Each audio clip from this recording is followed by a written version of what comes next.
Welcome to the fourth tutorial on Theme A. We will be looking at how the UK population is changing, in terms of size and age, as well as what is causing the change. An asylum seeker is someone who says he or she is a refugee, but whose claim has not yet been confirmed. The Commonwealth is a voluntary group of independent countries, some of which were former British colonies. An economic migrant is a person who travels from one country or area to another in order to improve their standard of living. The European Union is a group of countries which work together in fields such as the environment, social issues, and trade. A refugee is a person who has been forced to leave their country in order to escape war, persecution, or natural disaster. The UK population has grown throughout history. Many babies used to die at a young age in the early 20th century, but today the survival rate is much higher. People used to die much earlier than they do today. Now people have better healthcare and diet. If more babies are being born than the number of people who die, the average age of the population will fall. If it's the other way around, the average age will rise and the population will be rising. As medical care improves, people are living longer. An aging population generally means there are more disabled people. The government has to work out how to pay for more pensions, healthcare, and looking after the elderly. Can you think of what has caused the change the size of UK population over the past 50 years?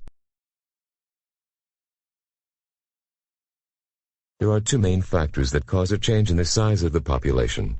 Firstly, life expectancy.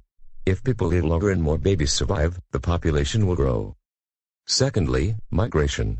The number of immigrants coming into the country and the number of immigrants who go to live in other countries will affect the size of the UK population. After World War II, the UK was short of people to work in the health service and other jobs.